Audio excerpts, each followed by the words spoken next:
Bonjour, merci d'avoir cliqué sur cette vidéo. Si tu le veux bien, nous allons passer quelques minutes ensemble à parler, à découvrir le monde merveilleux de la myrmécologie. En français, la science des fourmis. Aujourd'hui, sur cette vidéo, nous allons parler des deux espèces de Camponotus que j'ai chez moi. Premièrement, les Camponotus nicobarensis et les Camponotus parius. Mais on va y revenir un peu plus tard et on va d'abord se concentrer sur les Camponotus nicobarensis qui sont beaucoup plus intéressantes vu qu'elles sont bien plus nombreuses que les parius. Alors, petit rappel, Camponotus nicobarensis, Camponotus c'est le genre de l'espèce et Nicobarensis c'est l'espèce. Ou alors, ça dépend de ce que les gens disent, mais généralement moi j'aime bien dire que Camponotus c'est l'espèce et Nicobarensis c'est la sous-espèce. Voilà. Comme vous pouvez le voir à l'écran, elles sont à peu près une cinquantaine. Elles occupent actuellement un nid en slabs avec une aire de chasse également dans slabs. Et pour l'instant, ce setup leur convient assez bien.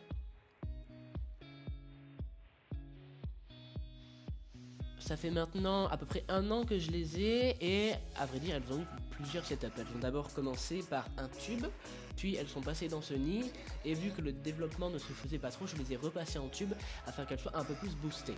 Il faut savoir que toutes les espèces de fourmis ont quelques particularités en commun bien sûr, mais cette particularité qui est que plus elles sont confinées entre guillemets, mieux elles vont se sentir et plus elles vont se sentir en sécurité. Et donc plus elles se sentent en sécurité, plus elles se sentent bien et plus le développement peut être assez impressionnant. Donc maintenant que le développement est un petit peu reparti et que le couvain est généreux comme on peut le voir à l'écran, eh bien j'ai décidé de les repasser dans ce nid et pour l'instant tout a l'air de bien se porter. Comme vous pouvez le voir, avec un petit peu de lumière, ça permet vraiment de révéler les belles couleurs des Nicobarensis qui sont vraiment magnifiques.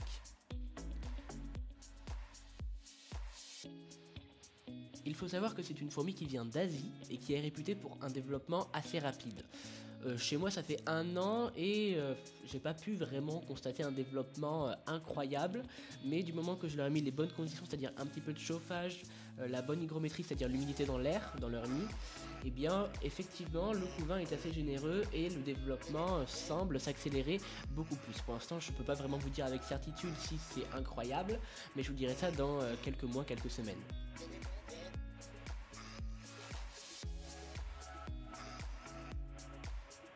Ce qui est bien avec cette espèce et avec les Camponotus en général, et ce qui diffère vraiment des Messor barbarus par exemple, c'est qu'on peut les regarder avec de la lumière et elles s'en foutent royalement. C'est-à-dire qu'avec les Messor, si vous mettez un petit peu de lumière dessus, c'est mort. Vous avez tout le monde qui se barre dans tous les sens et c'est pas possible pour regarder quoi. Comme vous pouvez le voir à l'écran, j'ai fait quelques plans sur l'aire de chasse.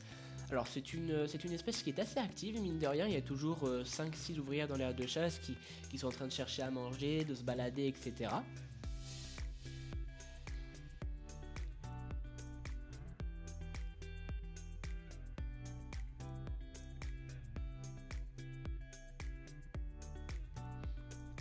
C'est vraiment cool pour l'observation parce qu'il y a toujours des fourmis qui sont en train de se balader. Autant dans le nid elles sont un petit peu molles, mais dans l'aire de chasse elles sont vraiment actives. Et comme vous pouvez le voir peut-être sur le couvercle il y a une petite fourmi, ça veut dire qu'il faut que je remette de l'anti-évasion. Parce que oui, vous êtes peut-être demandé si vous ne connaissez pas trop le milieu de la myrmécologie, mais comment elles font pour ne pas s'échapper si jamais on ouvre la boîte ou quelque chose comme ça. Eh bien il faut savoir que sur tout le pourtour de la boîte il y a un anti-évasion, ce qui permet en gros que les fourmis ne puissent pas s'échapper, donc elles glissent en fait. Et il faut que j'en remette à peu près tous les 3 mois, sauf que là ça fait très longtemps que j'en ai pas remis, et donc je vais me charger de ça incessamment sous peu.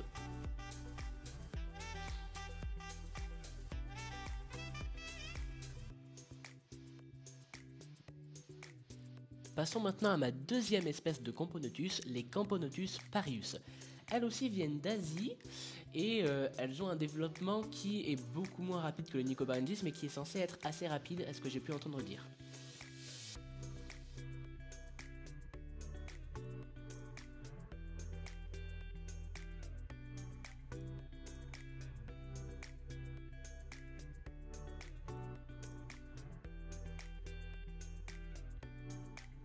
Bon, encore une fois, chez moi, c'est pas le développement incroyable comme on a pu le laisser entendre, mais elle se développe bien. Ça fait un an qu'elle est chez moi et depuis quelques mois, vraiment, là, c'est parti.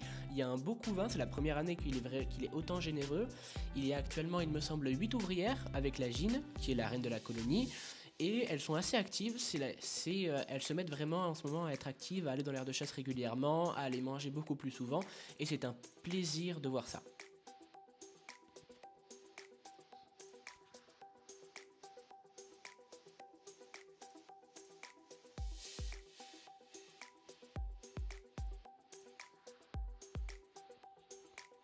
Comme vous pouvez le voir, c'est une espèce qui est noire, un espèce de noir mat avec plein de reflets argentés et je trouve que c'est vraiment très joli et très agréable à observer.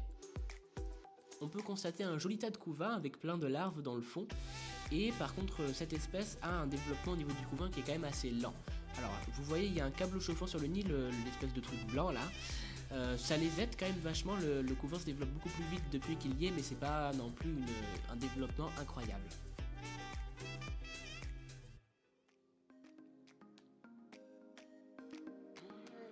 Bien, ce sera tout pour cette vidéo, j'espère qu'elle vous aura plu. N'hésitez pas à me le dire en commentaire et on se retrouve très bientôt pour de nouvelles vidéos qui, vous allez voir, seront exceptionnelles, je l'espère. Mais en tout cas, il y a de beaux projets qui arrivent sur la chaîne. Bye bye tout le monde.